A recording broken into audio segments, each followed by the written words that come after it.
bilo je ljudi koji su posle Drugog svjetskog rata, koji su 4-5 puta bili ambasadori. Rano su počeli, što bi rekli, mlade su krenuli.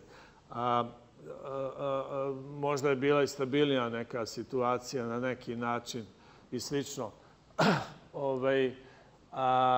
Koji su to moji onako momenti? Pa prvi je, da izdvojim, prvi je taj prvi boravak kao mladog diplomate u Briselu, kad ja sam negde 88. godine u stvari otišao u Brisel i tamo sam radio dva vrlo različita, drastično, dramatično, kao što znamo, istorijski različita perioda, odnosno u istom tom mandatu, da tako kažem, dva potpuno različita momenta. Prvi je onaj period 88-90. kad je još uvijek funkcionisao i ti bilateralni odnosi. Ja sam tad bio u misiji pri Evropskoj zajednici.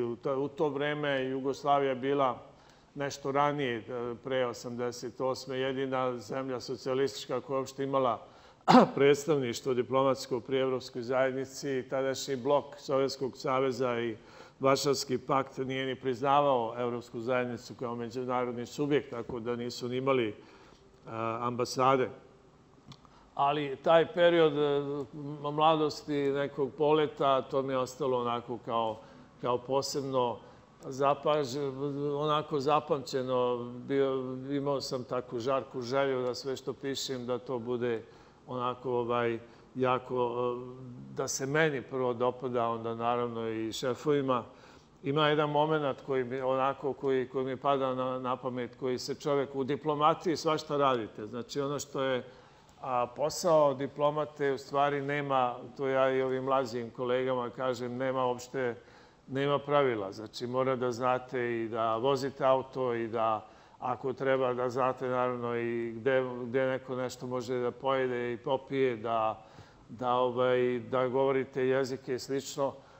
Jednom se desilo da je već je počelo da se malo oblača u Jugoslaviji u tom momentu. Tadašnji predsjednik vlade SFRJ je došao u Brisel vanredno, znači bio u Hagu sa delegacijom i onda je svratio u Brisel da traži neku podršku finansijsku prvenstveno. Zvao se Branko Mikulić, malo može da ga se seti, možda neke kolege koje su proučavale taj period. I sticajem okolnosti nije bilo prevodioca, pošto su bili u tadašnji predsjednik Evropske komisije, čuveni Jacques Delors, Francuz, koji je jedini predsjednik Evropske komisije koji je 3 mandata prošao. On je kreator i eurozone, evra, i on je isto tako kreator i jedinstvenog tržišta. U stvari, izuzetno značajna politička ličnost, ali nije kao tad u to vreme. Sad je to malo manje izraženo. Tad Francuzi nisu voljeli da pričaju engleski uopšte. Još promenila se vremena, kažem. I pojavilo se pitanje kakav će biti prevod, pošto naša delegacija nije dovela prevodioca za francuski, onda su meni ambasada, ja sam tek stigao, mlad diplomata, kaže, pa ti si završio školu u Francuskoj, ajde ti prevodi. Kažem, nije isto završiti, studirati i prevoditi. To je vrlo komplikovano prevođenje, još konsekutivno, na tako visokom nivou.